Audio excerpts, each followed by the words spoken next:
Ang kwentong ito ay hango sa totoong buhay. Karanasan nito ni Doroteo. Walang eksaktong taon. Panitan, Capiz.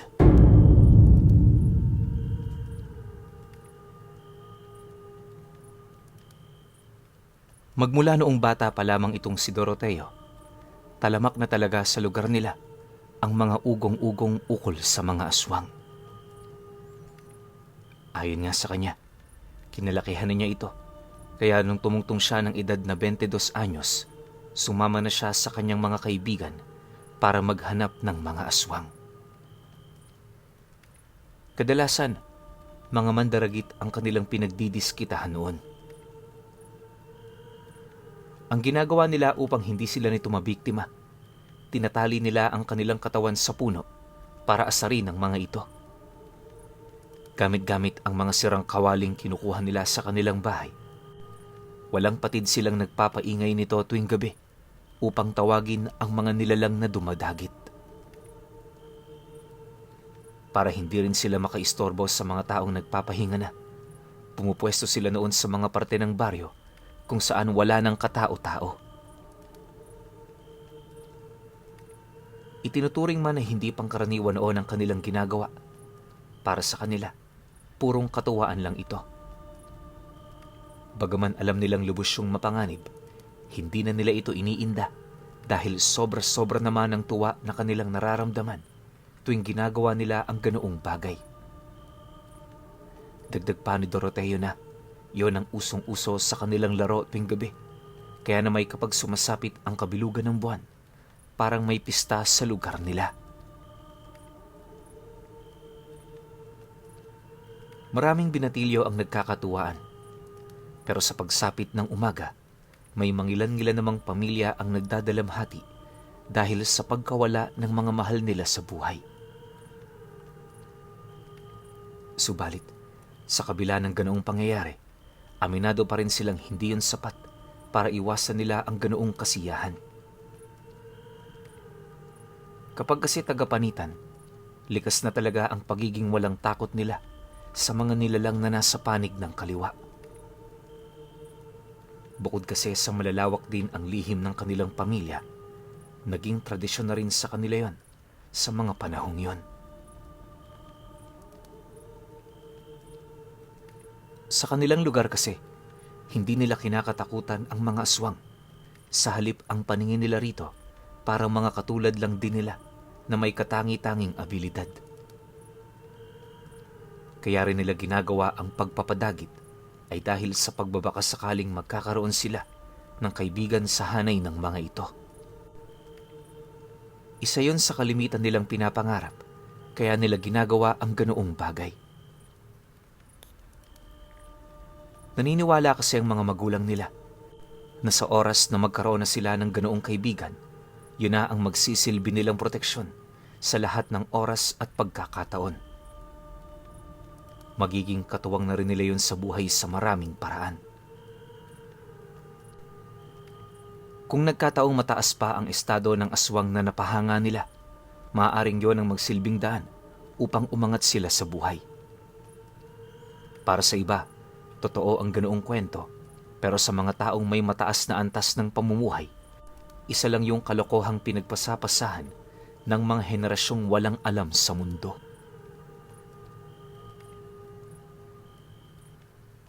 Dalawang buwan pa ang lumipas. Pagpasok ng bagong taon, nagpatuloy naman ang pangkaraniwang buhay nila Doroteo.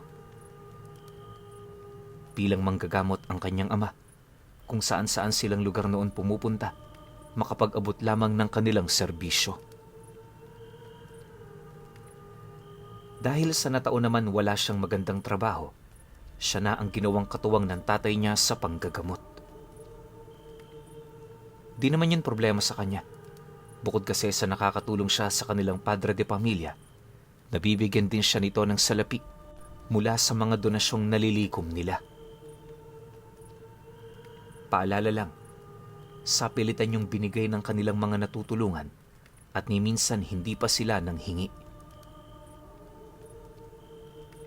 Bagaman tinatanggihan nila ito, Sa huli napipilitan na rin silang yon ay kunin, alang-alang na rin sa pagmamakaawa ng mga taong natulungan nila. Nauunawaan naman nila ang mga taong yon, kaya pinipili na rin nilang paunlakan ang nais nitong mangyari. Sa kasagsagan naman ng kanilang panggagamot sa karatig lugar, may napansin sila doong salot na kumakalat sa mga kalupaang malapit dito. Unang beses nilang napansin ang bagay na yan, kaya nang magkaroon ng oras ang kanyang ama, nagpa siya itong magsaliksik ukol dito. Kung sino-sino na rin ang kanilang tinanong, hanggang sa dumating ang puntong nakilala nila ang isang mangkukulam na may kapangyarihang paagnasin, ang isang taong nabubuhay pa. Walang pinipili ang abilidad nito, basta ba'y gusto yung kitila ng buhay ng nilalang. Dagdag pa ng kanilang mga nakausap, pinangingilagan na rin yun ng mga antingero sa lugar dahil sa lakas ng antas ng aral nito. Nang marinig naman ng ama ni Doroteo ang tungkol dito, hindi na rin sila nagdalawang isip pa na ituon ang kanilang wisyo sa nilalang na yon.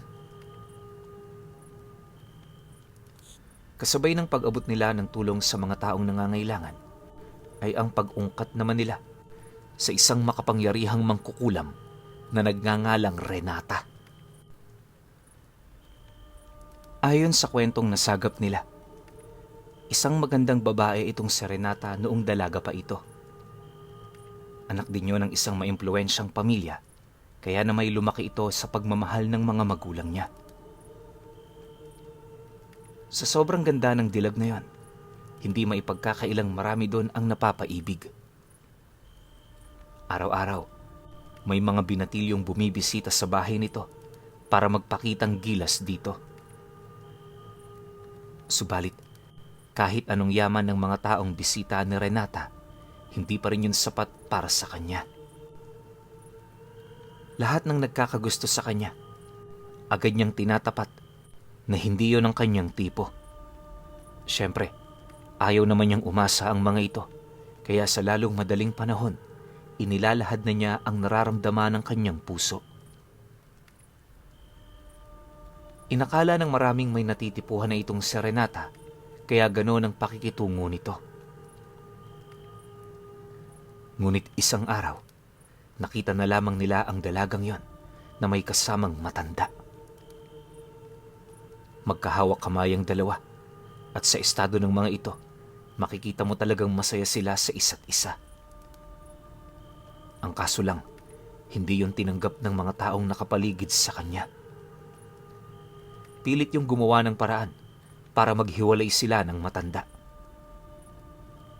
Ang buong akala rin kasi ng kanyang mga magulang, ginayuma lang itong si Renata, kaya napasunod dito. Hindi naglaon, nang hindi na kayang makontrol ng dalaga ang nangyayari, nagdesisyon na itong tumakas kasama ang matanda. Ang kaso lang, hindi yun pinagbigyan ng kanyang kasama. Sa halip ang ginawa nito, hinarap nito ang mga taong galit na galit dito. Di pa man yun nakakapagsalita, agad naman itong pinagtatataga hanggang sa tuluyan na yung binawian ng buhay.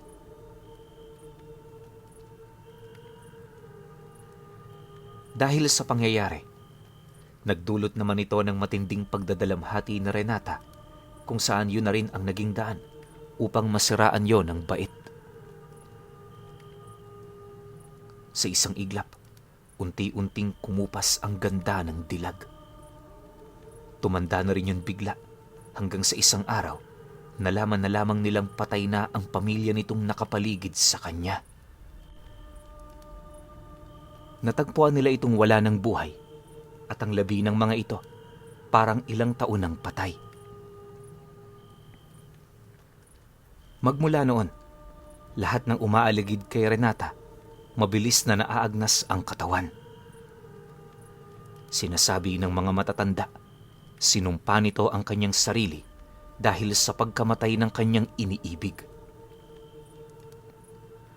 Ang abilidad nitong kayang paagnasin ng isang taong nabubuhay, nangangahulugan lamang na hanggang sa estado niyang yon, hindi niya pa rin kayang matalikuran ang pagmamahal niya sa matandang nagbigay kulay sa kanyang mundo. Marami rin ang nagsasabing matagal na panahon nang nabubuhay si Renata at may hahalin tulad nila ito sa mga ermitanyong nanatiling misteryo ang buong pagkatao. Dahil sa ayaw din ng mangkukulam na manirahan sa mga bayan-bayan, kaya napilitan itong gumawa ng imperyo sa isang malawak na lugar na nasa hangganan ng panitan. Doon sa lugar na yon gumawa ito ng isang imperyo kung saan ang lahat ng nasa ilalim ng pamamahala nito nabibilang sa mga nilalang na nasa panig ng kaliwa. Marami rin ang nagsasabing syudad yon ng mga taong dilim na siya namang kalimitang gumagambala sa mga karatig lugar nito. Nang malaman naman nila ang tungkol dito, nagdulot naman yon ng matinding takot sa kanilang katawan, subalit hindi yun sapat upang panghinaan sila. Nalaman kasi nilang buwan-buwan may pumupuntang mga antingero sa imperyo ni Renata para paslangin ito. Naniniwala kasi ang mga antingerong yon na kalakip ng pagtatag ng imperyo ng mangkukulam sa lugar ay ang pagtatago naman doon na Renata ng lahat ng buhay na gamit ng mga antingerong napaslang nito. Bale, ang nais mangyari ng mga antingerong yon, patayin ang salot sa kanilang lugar tapos kunin ang lahat ng kayamanang naimbak nito sa loob ng ilang dekada nitong paghahari. Ngunit sa kasamaang palad, ni isa sa mga grupo ng mga antingerong sumubok kay Renata, walang nagtagumpay. Hindi na rin nakauwi ang mga ito, kaya itinuring na yung patay ng kanilang mga kadugo. Dahil sa mga nalaman nilang yan, nagpasya silang lumapit sa lugar ng mangkukulam upang kumalap pa ng mga panibagong detalye ng mga antingero na pumunta sa imperyong yun. Sa pagpapatuloy ng kanilang paglalakbay, maraming tao silang nakausap na may kinalaman sa kwento ng mangkukulam. Habang papalapit din sila sa lugar ni Renata, unti-unti naman siyang tinuturuan ng kanyang ama ng mga lihim na karunungan. Sa totoo lang, wala sa plano nito na turuan siya, pero dahil sa panganib na kanilang kahaharapin, wala yung pagpipilian kundi gawin ng ganoong bagay. Di naman ito tinanggihan ni Doroteo sa kadahilan ng maging siya man, aminado na nababahala na para sa kanyang kaligtasan. Lumipas ang humigit sa 2 linggo nilang paglalakbay. Narating na nga nila ang huling baryong malapit dito. Sa lugar na yon, ramdam na ramdam talaga nila ang bigat ng hangin na dumadaloy mula sa silanganan. Ayon sa kanilang mga nakausap, normal lang naman ito, lalo pat dumadaan yun sa teritoryo ng mangkukulam. Dagdag pa ng iilan, sa una ka lang makakaramdam ng bigat sa pakiramdam. Pero sa pagdaan ng mga buwang pananatili mo roon, masasanay ka din sa ganoong pakiramdam. Nang malaman naman nila Doroteo ang tungkol sa bagay na yon, mariin naman siyang pinaalalahanan ng kanyang ama na mapanganib ang paglanghap ng ganoong uri ng salot. Dahan-dahan kasi nitong sisirain ang iyong sistema at sa kalaunay hindi mo na mamamalayan, binabalot ka na pala ng matinding karamdaman. Nang malaman naman ni Doroteo ang tungkol dito, iniiwasan niya noong huminga nang walang takip ang kanyang ilong. Sa kanila ring pananatili sa lugar na yon, napansin nila ang kakaibang pamumuhay ng mga tao. Doon lang din sila nakasilay ng halos araw-araw may nag-aaway dahil lamang sa mga mababaw na bagay. Akala nga nila magtatagal pa sila sa lugar pero bigla namang dumating ang isang araw na nagkaroon sila ng balita sa mga antingerong kakarating pa lang din sa baryong yon. Binubuo yon ng 10 tao at bawat isa sa mga ito nagtatangan ng mga kakaibang abilidad. Kung iisipin, wala nang makakapantay sa grupong yon pero base sa mga sabi-sabi, magsisilbing pagkain lang naman ito kay Renata. Upang magkaroon naman sila ng direktang kaugnayan sa mga antingerong yon, hindi na rin nagdalawang isip ang kanyang ama na makisama sa mga ito. Noong una, hindi pa sila nito pinapayagan. Pero nang malaman nitong nagtatangan din sila ng hindi pangkaraniwang lakas, nagpasya yung ianib sila sa samahan ng mga ito. Nang maanib na roon sila Doroteo, doon na nila nalaman ang kasalukuyang pinaplano ng grupo. Ayon sa pinuno ng mga ito, direkta nilang kakalabanin itong sa Renata, gawa ng may mga nakahanda naman silang pangontra laban dito. Malakas din ang kutob ng taong yon, mapapaslang nila ang matanda dahil sa mga karunungan nilang tangan na hindi pa napanghahawakan ng mga katulad nila. Pagkalahad naman ito ng kanilang pinuno, bigla naman yung ngumisi sa harapan nila, sabay wika ng, "Sa oras na mapatay natin si Renata, ipunin muna natin ang lahat ng gamit na ating masasamsam. Huli na ang hatian at depende sa inyong nagawa ang taas ng mutya na inyong makukuha. Ngayon pa lang nagkakaintindihan na tayo, kaya hangad ko na wala nang magrereklamo. Gawin niyo ang parte niyo at sa ganung paraan, mabibigyan ko kayo ng gantimpala para sa inyong mga naging sakripisyo."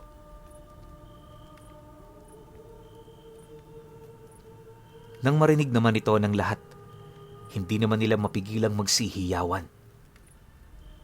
Akala nila madali nilang mapapatay ang nilalang na yon, pero nagkamali sila. Maya-maya pa, bigla namang tumahimik ang lahat nang marinig nilang sumagot ang ama ni Doroteo ng, "Huwag niyo munang isipin ang tungkol sa mga mutyang makukuha. Tandaan ninyo, hindi binibilang ang sisiw nang hindi pa napipisa ang itlog. Marami ang pwedeng mangyari at maaaring hindi pa rin pumabor sa atin ang pagkakataon. Ito na lang ang isipin ninyo. 4 na dekada nang walang nakakakita sa mukha ni Renata. Hindi natin alam kung anong ipinagbago niya. Nalaman ko rin na kumakain ito ng karne ng tao. Kung gayon, may posibilidad na isa itong gabunang maranhig. Ang pinagbasehan ko ukol sa mga detalyeng yan ay ang napakahaba niyang buhay." Dahil sa sinabi ng kanyang ama, hindi naman mapigilan ng ibang antingero ang magtawanan. Alam naman itong kinukutsa sila ng mga taong yon, pero hindi yun gaanong nagpaapekto. Sa pagpapatuloy naman ng kanilang pag-uusap, napansin naman nilang tanging ang paniniwala lang ng kanilang pinuno ang pinaniniwalaan nito. Upang hindi na rin sila magkagulo, nagdesisyon yung manahimik na lamang. Isang araw bago sumapit ang kanilang pag-alis, binigyan siya ng tatay niya ng isang mutyang tinatawag nitong sogon. Nagmula ang mutyang yon sa isang matandang tupa na nagluluwal ng puting bertud tuwing mahal na araw. Ayon sa tatay niya, pinaghirapan niya talaga itong kunin sa paniniwalang darating ang araw kung saan magagamit nila ito. Matapos naman itong mailahad ang lahat-lahat, inabisuhan siya nitong bumalik sa kanilang silid, magdasal ng 3 beses gamit ang Latin na ibinigay nito. Inabisuhan din siya nitong magtiwala lang sa bertud na yan at kahit na anong mangyari, wag na wag niyang tatalikuran ang pananampalataya rito. Nang marinig naman yun ni Doroteo, dali-dali naman siyang bumalik sa loob ng silid kung saan naroon ang kanilang gamit. Halos inabot din siya doon ng 10 minuto bago niya magawa ang iniutos ng tatay niya.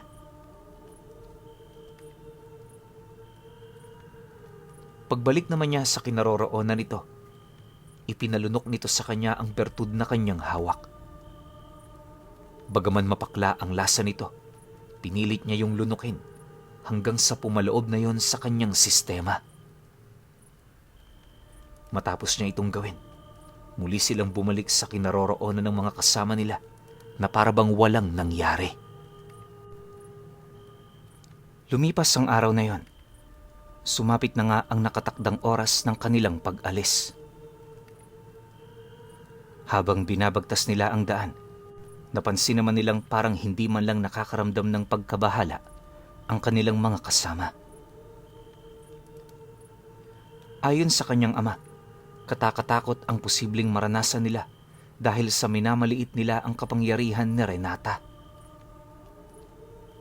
Gayunpaman, sa kabila ng lahat ng yon, tila bang wala itong nararamdamang pagkabahala para sa kanilang mga buhay.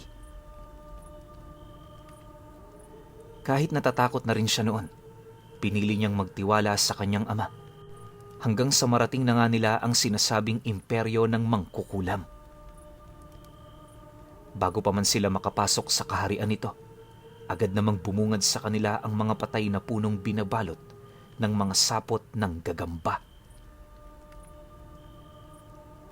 Sa lugar na yon, madalas din ang pagsimoy ng hangin kung saan sa bawat pagdaan nito sa mga puno, naglilikhayo ng tunog na parabang nangungusap. Dahil dito, nagpatuloy lang naman sila sa paglalakad hanggang sa unti-unti na nilang napapansin ang mabilis na pagtalikod ng araw sa kalupaan. Makalipas pa ang ilang minutong paglalakad, nakarating na nga sila sa kalagitnaan ng lugar na yon, kung saan doon bumungad sa kanila itong si Renatang nakaupo sa isang tronong gawa sa kahoy, kung saan mula roon kitang-kita nila ang malalapad nitong pakpak na nakatiklop.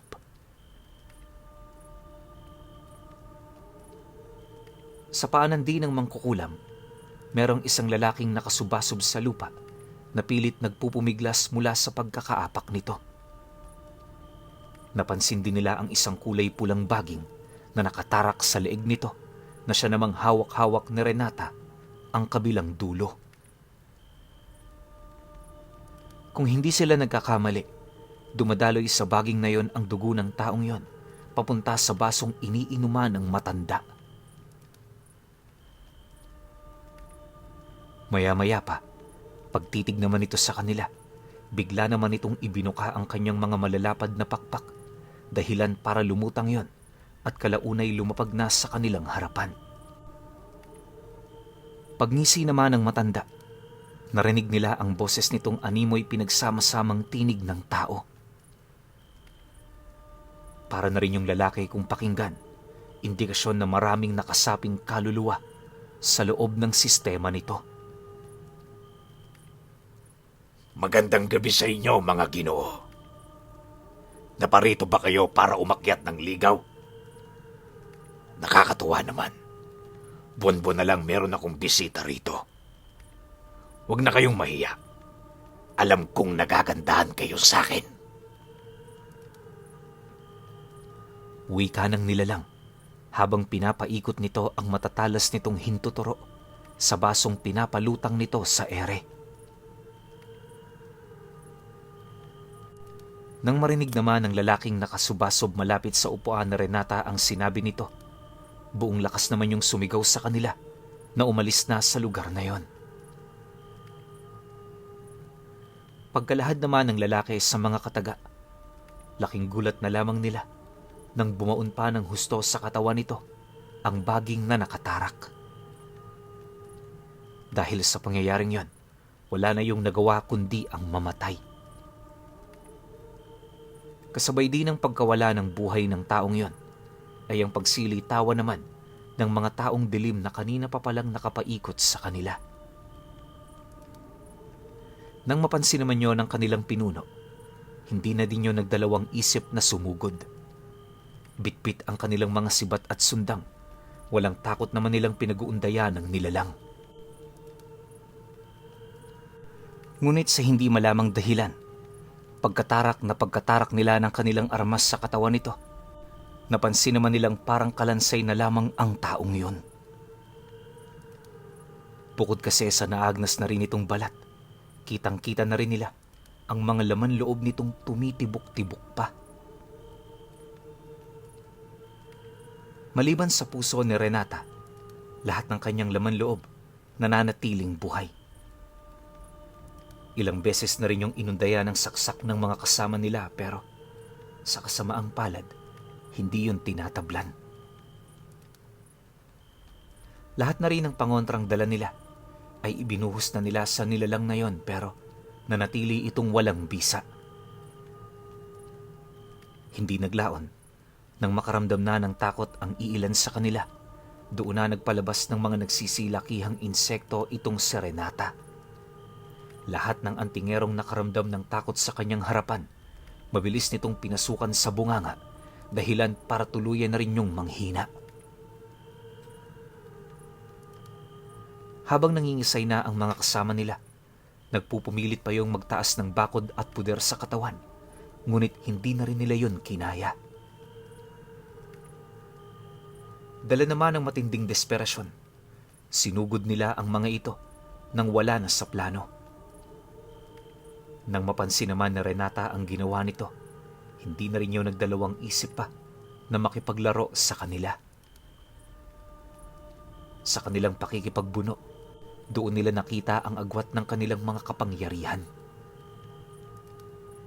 Habang tumatagal, unti-unti na ring nanghihina ang kanilang grupo hanggang sa kalaunay nasisipat na nila ang pagbagsak ng kanilang mga kasama. Nang mapansin naman yon ng kanyang ama, hirap na hirap naman yung lumapit sa kanya habang nagwiwi ka ng, Huwag kang matakot sa kamatayan. Manampalataya ka. Yung sinabi ko sa'yo. Magtiwala ka, anak. Huwag na huwag mo kong bibiguin. Pagkalahad naman ito ng mga katagang yon, agad naman siya nitong inutusan na sumugod na sa nilalang. Nang marinig naman niya ang sinabi nito, buong lakas naman niya itong nilapitan, bit-bit ang kanyang sibat. Nang magkaroon na rin sila ng sapat na distansya, agad naman niya yung inasinta, subalit hindi yun tinamaan. Bago pa man kasi lumapat sa katawan nito ang sibat na yon, tuluyan na yung naagnas, buhat sa tindi ng presensya nito.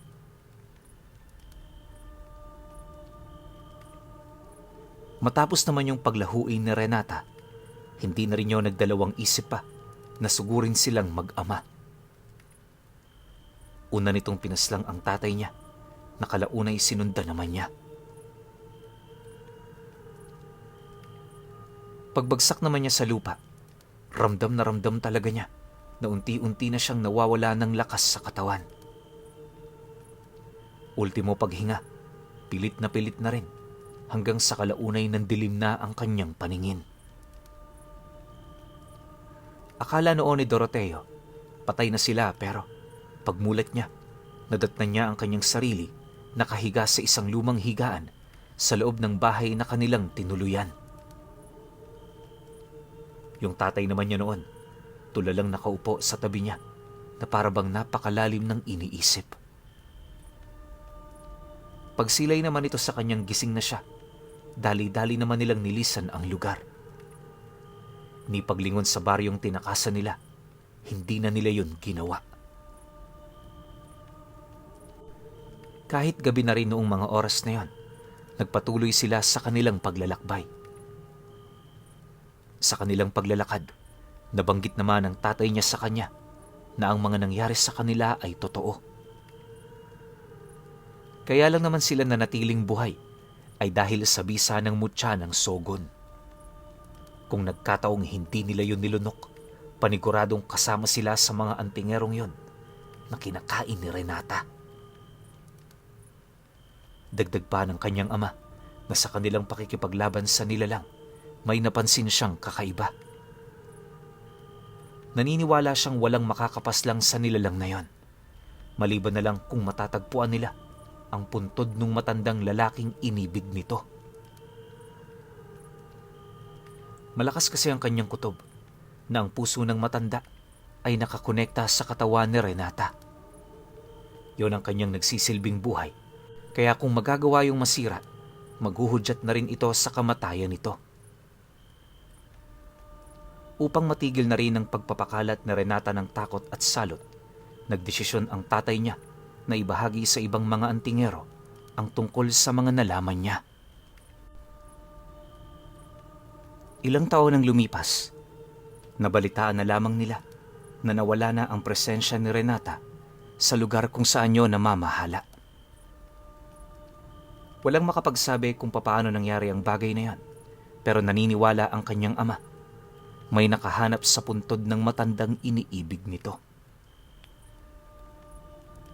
Magmula noong nawala na rin itong si Renata sa mundo, nagpatuloy ang istorya nito sa pamilya ni Doroteo. Lahat ng kanyang mga anak ay binahagian niya ng kwentong yon upang maipasa-pasa nila ito sa mga susunod pang henerasyon ng kanilang angkan. Labis din kasi siyang naantig sa kwento ng matandang yon, lalong-lalo na noong nakilala ito bilang isang gabunang maranhig na si Renata.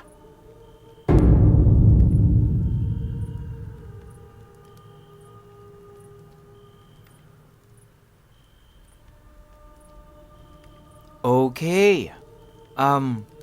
Opinyon ko sa kwento. Grabe no, sobrang salimuot ng naging karanasan ni Renata. Na minsan lang siyang umibig, pero pinatay pa yung naging partner niya. Pero hindi ko lang magets no. Sa dinami-rami nang nanligaw kay Renata, bakit kaya dun siya sa matanda na hulog?